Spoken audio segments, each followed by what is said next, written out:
I was in the first grade when everyone first realized I was a genius. I fell asleep in class one day because I was so bored and I'd already finished my work. When my teacher saw me snoring away and drooling all over my books, all hell broke loose. She woke me up and yelled at me, but when she saw I was done with my work again, she went to talk to the principal. Well, my parents were called in. I was terrified. Mom was going to kill me. As soon as she came, I rushed over to her. I had to convince her I was innocent before the principal could butt in. Mom, I started, but she glared at me, like she always did when I started stuttering, which, with her, was all the time. I braced myself for the worst. We were told I was being bumped up a grade as I wasn't being challenged enough. What was going on? Was this some new form of punishment? My parents, though, were over the moon. They couldn't stop bragging about what an Einstein I was for skipping a grade, even though we were poor. They said my being genius more than made up for it. I felt secretly confused, but also so proud that I never bothered asking them what they meant. Either way, I loved how they were practically worshiping me now. For the first time in years, they didn't even make fun of my stutter. Life was great. But then they decided I needed to be smarter. Suddenly, Mom and Dad started taking way too much interest in my classwork. They were always at home and always on my back, asking me to go over everything that I learned. Why did I need to do extra work at home? Then there were all these lame juices I was suddenly drinking. Could my parents not waste money on all this stupid stuff and just take me to McDonald's instead? In the third grade, I got an A- on a test, and my mom thought that something was wrong with me. She took me to a doctor. The doctor suggested that I needed to drink more juice every day. I missed drinking milk. I spent every night crying in my room. Why couldn't I just have a normal life like other kids? To make matters worse, suddenly I wasn't allowed to watch TV or even hang out with friends. One day, when my very best friend Brittany came over, Mom took away our toys and said, "Play chess. All the smart kids do." Brittany looked so shocked, I thought she'd cry, but it got so much worse. When Mom saw she couldn't get the hang of chess, she turned to Brittany and said, "You're the dumbest kid I've ever seen. Your parents are probably so disappointed in you." That's when Brittany started crying and ran home. She never spoke to me again, and that broke my heart. By the time I was in fourth grade, I had a sad realization. It wasn't cool to be a genius, especially one who stutters. Every time I raised my hand to answer the teacher, I heard laughter behind me. And when I turned around, 2 girls were imitating me. Then to make matters worse, someone called me Baby Genius, and that stupid name just stuck. 6 months later, I skipped another grade and walked right into the most embarrassing situation. My parents had signed me up for the science fair. I did this whole thing on the solar system when I realized my booth was right next to the cutest guy in the world. I smiled at him, and then suddenly I started to feel woozy, like I had no energy. Before I knew what was happening, I fell. Literally just fell for no reason, and straight onto my science project. As if that wasn't bad enough, I took the cute guy's project down with me. My little styrofoam planets rolled over to his feet. He and my parents looked like they wanted to murder me. He walked over to where I had fallen and gave me a swift kick. I started to cry. No one helped me up, though Mom and Dad just looked uber pissed. That wasn't the end of that humiliating experience. The next day at school, Mr. Cute But Pretty Mean, whose project I had ruined, was busy reenacting my fall for all his friends. I tried to run past them in the corridor, but I bumped into someone and all my books fell to the floor. "What a loser! I thought you only talked slow. Why do you keep bumping into everything?" he called out. His friends laughed. I ran out of there, feeling crushed. I felt like the most unloved person on the planet.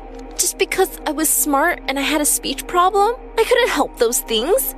And just because I'm different doesn't mean I don't have feelings. I felt so lonely and unhappy. No one liked me or understood me, not my parents or anyone at school. I'd had enough, and I just needed a break from everything. I decided I was going to skip school the next morning and spend the day in the public library. I could use the peace and finally read something fun. Mom didn't want to see a book in my hands unless it was related to my studies. I skipped back home, my head still half dizzy with excitement over the mystery novel I'd read that day. My bubble of happiness burst the minute I saw my parents standing at the front door. If looks could kill, I'd be lying dead in my driveway from the glances I was getting from them. The school had called them and told them I hadn't shown up today. "Where were you all day?" I was just at the library, Mom. I was actually studying. Half truth, half lie. Better than being a complete liar. What were you studying when all your books were at home? She yelled. Were you out with some boy? That's why you're lying, isn't it? I just stared at her. Yeah, Mom. Boys love me with my thick glasses and my stutter, I wanted to say. I started crying, but it didn't melt her heart one bit. She shouted at me that if I felt things were so easy, I should skip classes. Maybe she talked to the principal about bumping me up again, and she would put me in extra afternoon classes. Never too late to start preparing for SATs. I did get bumped another grade, and then another. Really? In those 2 years, I got bumped up 4 grades. By the time I was 12, I was a high school sophomore. That time in my life was such a blur. All I remember was studying and doing schoolwork. I probably only had the energy to keep up with all my work because Mom was a health nut and kept giving me lots of multivitamins. I was definitely at the top of my class, but no one even talked to me. I could hear them whispering about me, calling me a freak. No one wanted to sit next to me. Until someone did one day, and everything changed. It was after math class. I was sitting by myself in the library. Suddenly, this guy with dirty blonde hair and the bluest eyes I'd ever seen came up to me. Then he introduced himself. Hi, I'm Jason. Are you the brainiac everyone is always talking about? I could feel my face burning. That was all I was ever known for. And he had just come to see the freak. Yes, I'm Allie, I managed to say, feeling my stutter was even worse than usual. Here comes the laughter. But to my surprise, he didn't even act like it was anything unusual. He just smiled and said he was in the 9th grade and that he really needed my help with math. That day after school, Jason came over. But as we were talking, my dad burst into my room saying that I couldn't close the door with a boy over. I was horrified. We were only studying. After Jason left, my parents yelled that I wasn't allowed to have boys over. I explained that it would look good on my college application to tutor someone. Hearing this, they agreed to let me tutor him. Lying to them was the only way I would be able to hang out with Jason. I continued to tutor Jason for the following year. At school, we hung out whenever we could. Not once did he ever make fun of my stutter. He was the sweetest, and hanging out with him was exciting. One day, he asked if I could come to his house. It was so tough convincing my parents because they said I should focus on my SATs. When I went to his house that evening, Jason took my hand and led me down the street. We're going to the movies, he exclaimed. You deserve to have fun. I was so excited. I had never been to the movies before, as Mom and Dad never had enough money. After the movie, Jason suggested that we get dinner. But all of a sudden, I began to shake. I was feeling woozy. Jason asked what was wrong, as if I knew. My parents always said it was just stress and there was no need to go to the doctor. He offered to walk me home. When we were about a block away from home, he stopped me and looked into my eyes. I really like you, Allie. Would you go out with me? OMG, yes! I nodded excitedly, and he leaned in to kiss me. My first kiss! It was so incredible. I felt an entirely different kind of woozy, in a good way. But my bubble of happiness burst as soon as I stepped inside my house. My parents were pissed at something and started yelling. I had left my books at home. Whoops! I caved and admitted that I had just gone out with him for fun. You are not to see him again. He's a bad influence. My dad wagged his finger in the air. Especially now you're so close to college. All these years of our hard work. Think of all the money we spent on you. Mom added desperately. I rolled my eyes. I continued to see Jason at school and even began to skip classes so that I could spend time with him. He actually seemed to care about my feelings, something my crazy parents didn't give a damn about. But one day, we got caught. We were kissing goodbye outside the school when my mom's car screeched over to us. She literally dragged me home. No wonder you didn't get an A+ on your English exam. That boy is making you dumb like him. If you keep seeing him, you'll ruin us, they yelled at me. I gasped.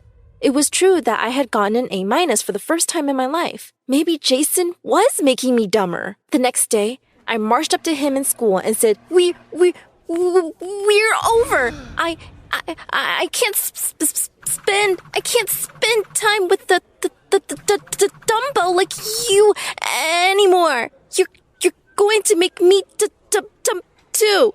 He looked so confused and hurt, but I wasn't going to be weak, especially if he was making me dumb. I had to think about myself and my grades. He didn't talk to me again. A few months after that, I applied for college at my parents' insistence. When I was filling out the application, I noticed another piece of paper that said, Gifted Students Scholarship.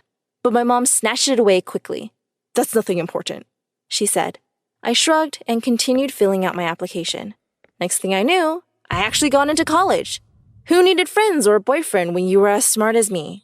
But college turned out to be very unexpected. The very first day, I felt like a lost lamb. In my first class, the professor saw me in the front row and asked if I'd lost my way. Everyone laughed, and I felt so embarrassed. I tried to explain that I was a genius, but I felt so nervous I blurted, I'm a genie! Everyone roared with laughter, and the professor looked as though he enjoyed how nervous I was. I ran home crying that day only to find out that my parents weren't home. I looked around everywhere. Their rooms were a mess and everything was thrown about. I checked their closets and realized their clothes were gone. I tried calling them on their phones. No luck. What was going on? I began to panic. I had the strangest thirst. I stumbled over to the fridge and grabbed a bottle of juice. Immediately, I felt better. I knew what would fix me, a multivitamin. Then I began trying to call my parents again, wondering if there was any clue as to where they went. I searched the papers scattered all over the floor and saw an envelope addressed to me. I picked it up. It was the same letter my mom had snatched from me, the one that read, "Scholarship for Gifted Students." I skimmed through it and realized I had apparently been given $100,000 as a stipend to cover the cost of college. Why hadn't Mom and Dad told me? They were always complaining about being short of money. This was great. But where were they? I tried calling my aunt who lived out of town and even checked with the neighbors. No one had any idea. The next day, I skipped college and was still asking around for my parents when I came home to a "for sale" sign on the door. What? I ran inside and saw some strangers knocking down a wall. Just what do you think you guys are doing in my house? I yelled at them. They looked at me and said, "Your house, kid? The last owners moved out today. They never mentioned having a kid." What? I demanded to know where they were. They shrugged and said they'd not seen my parents since last week. That's when they had said they were leaving town. Leaving what? Without me? Panic rose in my chest and the world began to spin around me. Suddenly, I heard Jason calling my name. I looked around desperately and began to hear my parents too. They were all calling me, "Allie, Allie, Allie." The world spun out of control, and I fainted. When I woke up, I felt someone holding my hand. I didn't want to open my eyes. Mom? Dad? I asked. I had the weirdest nightmare. "Allie, it's me." I heard Jason's voice. I opened my eyes. It was Jason. What was he doing here? I looked around. I was in a hospital. What was I doing here? Before I could ask anything, the nurse and doctor rushed in and took tests. When they were done, I finally asked everyone what the hell was going on. Finally, Jason took my hand and said the craziest thing. He said my parents had run away with my scholarship money. I laughed. There was no way. Then he said something even wackier. He said I had been ill for so long because they had been giving me medicines and drinks to make me smarter. "Those medicines had side effects, Sally," Jason said. "You passed out when you panicked, and they called me because I was the only other number you had saved on your phone." What medicine? I demanded. "They only ever gave me multivitamins and juices. You are all crazy. Just call them." I yelled at everyone, but the look on their faces told me they weren't lying. A few months later, I dropped out of college and started school again. I had moved in with Jason's family for a while. The police were looking for my parents. One day, I got a phone call from them, telling me to come over to my old house immediately. My parents had been trying to break in and had been reported by one of our neighbors. Must have forgotten something more important than me, I thought bitterly as I rushed over. There they were, my parents. I ran to them yelling, and they just looked at me coolly. I demanded to know why they had done what they did. And they told me something I had never imagined I would hear. They said I wasn't their child. They said I was the daughter of a very distant relative who had made them my godparents. My real parents had promised to leave them money to look after me, but they left me nothing but a cradle. They said rather proudly that feeding me meds to make me smart was a great idea. They had made so much money from various scholarships and grants I had never even known about. "Someone had to pay for keeping you fed," said my mom. I couldn't take any more of it. I rushed to my dad and punched him. Before he could retaliate, the police took them away. I turned to Jason and told him I was sorry for all the trouble I had put him through. I moved out that day to a shelter. A year has passed since then. I've actually shifted back a few grades because once I stopped the meds, my mind was working much slower than an average 15-year-old's. I still live at the shelter, but it's not half bad. In a few years, I'll move out. And Jason? Well, Jason helps me study now. And I have the hugest crush on him. I wonder what he'll say if I ask him to go to the movies with me.